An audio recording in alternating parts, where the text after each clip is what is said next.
Many post it when they encounter flat Earth and think their work is done. But all the points are based on assumptions and easily debunked. Let's go through them one by one. Ride a plane. Globehead said, if you've ever taken a trip out of the country, specifically long-distance trips, you could notice two interesting facts about planes and the Earth. 1. Planes can travel in a relatively straight line for a very long time and not fall off any edges. They can also circle the Earth without stopping. 2. If you look out the window on a transatlantic flight, you can, most of the times, see the curvature of the Earth on the horizon. You don't see the curvature of the Earth if you are 2 millimeters above this beach ball. You just don't. That stuff is flat. That stuff is flat. That stuff is flat. The best view of the curvature used to be on the Concorde, but that plane's long gone. I can't wait to see the pictures from the new plane by Virgin Galactic. The horizon should look absolutely curved, as it actually is from a distance.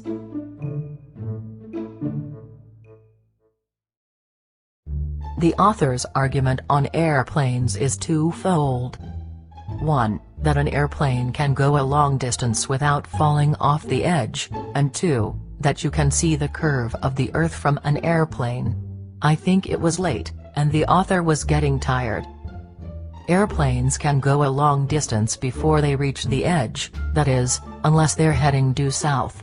At some point, they will reach the southern latitudes, and travel is regulated by the Antarctic Treaty. But planes can and do circumnavigate the Earth east to west, in the style of Magellan. As for the curve of Earth, no one has seen it from an airplane, unless they were looking through a curved window, or using a fisheye lens, a type of wide-angle lens that can cause distortion. Look at other planets. Globehead said, the Earth is different from other planets, that much is true. After all, we have life, and we haven't found any other planets with life, yet.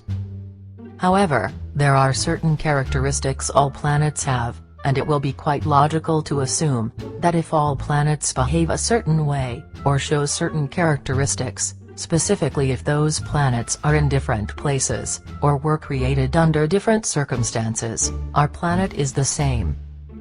In other words, if so many planets that were created in different locations and under different circumstances show the same property, it's likely that our own planet has the same property as well. All of our observations show that other planets are spherical, and since we know how they're created, it's also obvious why they take this shape. Unless we have a very good reason to think otherwise, which we don't, our planet is very likely the same. In 1610, Galileo Galilei observed the moons of Jupiter rotating around it. He described them as small planets orbiting a larger planet, a description and observation that was very difficult for the Church to accept, as it challenged a geocentric model, where everything was supposed to revolve around the Earth. This observation also showed that the planets, Jupiter, Neptune, and later Venus was observed too, are all spherical, and all orbit the Sun. A flat planet, ours or any other planet, would be such an incredible observation, that it would pretty much go against everything we know about how planets form and behave. It would not only change everything we know about planet formation, but also about star formation. Our Sun would have to behave quite differently to accommodate the flat Earth theory, and what we know of speeds and movements in space, like planets' orbits and the effects of gravity. In short, we don't just suspect that our planet is spherical. We know it. I've uploaded about this before, and since all we think we know about other planets comes from NASA's CGI and artists' renderings, this isn't a valid proof of round Earth at all. What they call planets are wandering stars, lights in the firmament. We have no proof that they are spheres, just that they are round. The existence of time zones.